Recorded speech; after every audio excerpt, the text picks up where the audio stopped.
नमस्कार मित्रों, नई कृषि दर्शन में आपका स्वागत है। और आज मैं पहुंच चुका हूं उत्तर प्रदेश के पावन धरती गाजीपुर जिले के यदुवंशी गौशाला पर। ब्रीड पर कार्य करने से किसानों को क्या क्या बेनिफिट होता है, इनके पास किस जो है बुल का रिजल्ट जो है आ चुका है, सारा कुछ हम आपको इस वीडियो में जानकारी देंगे। काफी महत्वपूर्ण वीडियो है, इसलिए आप इस वीडियो को कंटिन्यू देखिएगा। और अभी तक आप हमारे चैनल को सब्सक्राइब नहीं किए हैं तो प्लीज इस चैनल को सब्सक्राइब कर लें, ताकि इस तरह की नई नई जानकारी आपको इस चैनल पर मिलता रहे। और आप हमारे फेसबुक पेज से भी जुड़ सकते हैं। उस फेसबुक पेज का लिंक जो है वीडियो के डिस्क्रिप्शन बॉक्स में दिया गया है, तो वहां पर भी जाकर के आप नई नई जानकारी हासिल कर सकते हैं। तो चलिए पूरी की पूरी जानकारी जो है हम यदुवंशी गौशाला के जो ऑनर है उनसे हम बातचीत करते हैं। नमस्कार सर। नमस्ते सर। आपके चैनल पे जितने लोग जुड़े हैं सबको मेरा नमस्कार। और आप यहाँ पे आए इसके लिए आप दोनों लोगों का धन्यवाद। आप अपना एक छोटा सा परिचय जो है हमारे दर्शकों को एक बार दे दीजिए। मैं अनंत कुमार यादव, ग्राम मीरा रेड्डी, जिला गाजीपुर से हूँ। और एक छोटा सा प्रयास हम जो कर रहे हैं गौशाला और बफेलो ब्रीडिंग में, वो मैं आपको यहाँ पे दिखाना चाहूँगा। आपके माइंड में विचार कैसे आया कि हमें ब्रीड पर कार्य करना चाहिए, क्योंकि बहुत सारे लोग जो है नॉर्मल सीमन भी यूज करते हैं। जी जी, क्योंकि मैं पिछले 6-7 सालों से भारत सरकार में सेवारत हूँ। जी जी। तो अपनी सेवाएं मैं भारत सरकार के फर्टिलाइजर मिनिस्ट्री में दे रहा हूँ। जी जी। तो दिल्ली में होने की वजह से हरियाणा मेरे निकट है जी। और हरियाणा के कुछ भाई जो मेरे साथ ही सहकर्मी हैं, तो उन लोगों से जो बातें सुनने को मिलती है तो फिर एक उत्सुकता हुई जाके देखने की और सीखने की। जी जी। तो उनका जो प्रयास था ब्रीडिंग को लेके, तो वो चीजें थोड़ी सी समझ में आई कि हमारे उत्तर प्रदेश में ऐसा क्यों नहीं हो सकता है। तो इसी कड़ी में हम सीमन पे एक ब्रीडिंग के तहत जो बदलाव लाने का जो प्रयास कर रहे हैं जी जी। तो उस प्रयास में ये चीजें की जा रही हैं यहाँ पे। ये कितने सालों से आप ब्रीडिंग पर कार्य कर रहे हैं? देखिए, एक तो इंटरेस्ट था पहले से ही, बचपन से। जी जी। तो जब से किसान परिवार से हैं तो हमारे यहाँ पशु पहले से ही रखे जा रहे हैं। जी जी। तो वहाँ पे जो हमें आइडिया नहीं था ब्रीडिंग के बारे में, इन ब्रीडिंग और सेलेक्टिव ब्रीडिंग कैसे अच्छी की जाए, दूध कैसे बढ़ाया जाए। जी जी। प्रयास तो धीरे धीरे जब सीमन प्रथा प्रचलित हुई तो इस कड़ी में सीमन का सबसे पहले उपयोग गांव में हमने किया था। जी जी। तो जिसमें पहले लोगों ने बहुत र्यूमर उड़ाया कि नहीं, अगर आप सीमन यूज करें तो अगली बार आपकी भैंस सही नहीं रहेगी, बेकार हो जाएगी। जी जी। लेकिन अब आज के समय में तब से लेके आज तक चीजें रिफाइन होती चली हैं। और मेरे यहाँ जो भैंसें खड़ी हैं जी जी, इनकी कई पीढ़ियां मतलब सेलेक्टिव मुर्रा के सीमन से ही पैदा की गई। जी जी। तो ये जो हम भैंस देख रहे हैं सर, इस भैंस का पूरा डिटेल्स जो है आप बता दीजिए। ये भैंस आप बहुत एक नामी बुल है, युवराज बुल जी, करमवीर सुनारिया के पास जो बुल है, तो उसकी ये बेटी है। और ये सीमन उनके घर से खुद जाके लाया गया था जी। तो जिसका ये परिणाम आप सामने देख पा रहे हैं।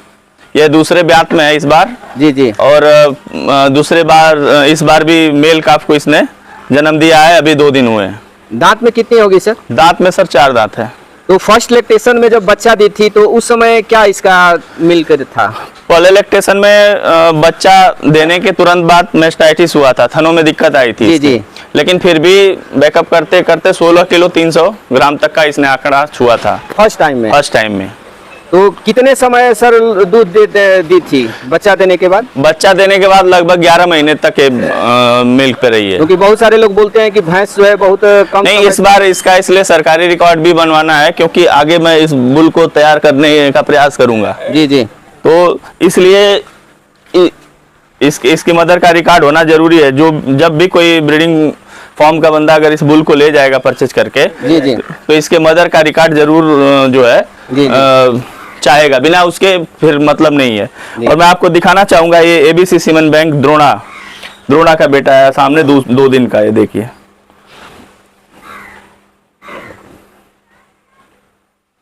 ये देखिए, जो कि 310 दिन का 6330 लीटर इसके फादर की मदर का रिकॉर्ड है। जी जी जी। तो ये एबीसी सीमन बैंक वेरावली, जो कि अभी ग्रेड ए सीमन बैंक है अभी के समय में। तो बहुत सी चीजें हरियाणा में भी सीखने को मिली।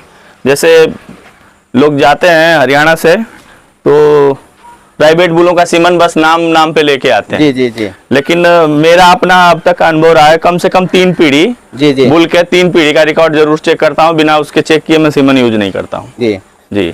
तो इस जो मेल का फाया है सर, इसके बारे में बता दीजिए, कितना दिन का हो गया और इससे क्या इन फ्यूचर आप उम्मीद किए हैं? ये मेल का आप देख सकते हैं, आज दूसरे दिन का है।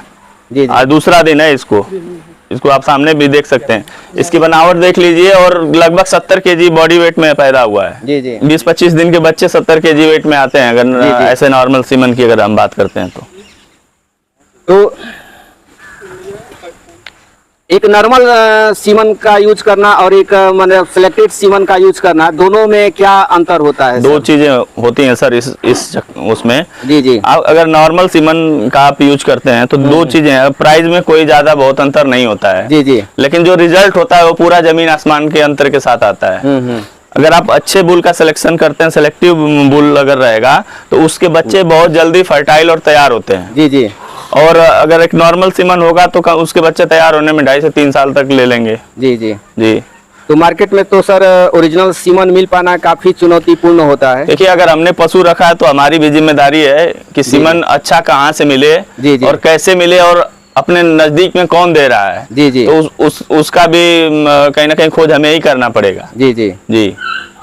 तो आपको अपने एरिया में सीमन मिल गया आसानी से? मेरे एरिया में हमारे सहयोगी डॉक्टर हैं, डॉक्टर सुरेंद्र जी। जी जी। तो जो कि हमारे कदम से कदम मिला के चलने का काम किए। तो अगर कोई ब्रीड पर कार्य करना चाहता है सर, तो उनके लिए आप क्या संदेश देना चाहेंगे?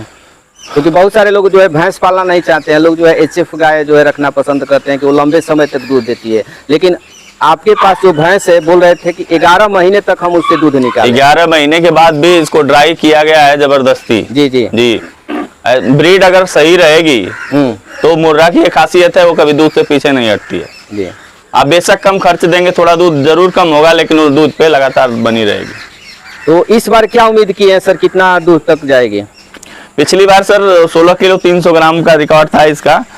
इस बार इसके जो इजिली मतलब बच्चा दे दिया और जेर भी प्रॉपर डाल दिया इसने, तो इस बार 20 प्लस का मैं आंकड़ा रखता हूँ इसका। 20 प्लस का आंकड़ा आराम से, और लाइव मिल्किंग भी दिखाया जाएगा, और हर महीने का इसका मिल्क रिकॉर्ड सरकारी हॉस्पिटल में। तो ये आपके माइंड में कैसे आया सर? मुझे राजीव सरपंच वेरावली के जो ओनर हैं, मैं उनके पास गया था। उन्होंने मेरे पशुओं को देखा, मेरे द्वारा तैयार किए गए बछड़ों को देखा, तो उन्होंने एक ही चीज मेरे से बताई कि सब कुछ अच्छा है आपका, रिकॉर्ड भी पशुओं के जो बुल्स हैं आप तैयार कर रहे हैं, उनके माओं के दूध भी अच्छे हैं, लेकिन बिना सरकारी रिकॉर्ड के आपका यह प्रयास किसी मतलब अच्छे जगह तक नहीं पहुंच सकता है। जी जी। तो इसलिए उनके हिसाब से ही मैं इस बार हमने अपने वेटनरी डॉक्टर जो है उनसे कंसल्ट किया। जी जी। तो उन लोगों वो भी तैयार हैं कि नहीं, अगर आप जो प्रयास कर रहे हैं उसमें हम लोग आपका सहयोग करेंगे, और सरकार द्वारा जो महीने का एक मिल्क रिकॉर्ड होता है उसको हर महीने एक सुनिश्चित डेट पे इसका दूध दोनों समय का रिकॉर्ड कराया जाएगा, ताकि पूरे लैक्टेशन का एक औसत मिल्क यील्ड इसका निकले, ताकि इसके बच्चे को कहीं सीमन बैंक में अच्छे जगह पहुंचाया जाए। क्योंकि ये फादर साइड खुद 63 तो कुछ 33 लीटर के उस पे आंकड़े पे है। जी जी। और इसका भी मिल्क रिकॉर्ड बहुत अच्छा रहा है, युवराज का भी पूरी दुनिया में नाम चल रहा है। जी जी। तो चलिए, इतनी महत्वपूर्ण जानकारी सर हमारे दर्शकों के साथ साझा किए, और काफ़ी मुझे खुशी हुई कि आप जो है ब्रीड पर कार्य कर रहे हैं, नस्ल सुधार पर कार्य कर रहे हैं, और नस्ल सुधार पर कार्य होगा तो दूध का उत्पादन भी बढ़ेगा, और दूध का उत्पादन बढ़ेगा तो साथ ही किसानों की आमदनी भी बढ़ेगी। और आपसे बहुत सारे किसान जो है मोटिवेट भी होंगे। इसके लिए आपको बहुत बहुत धन्यवाद सर। धन्यवाद जी, नमस्कार।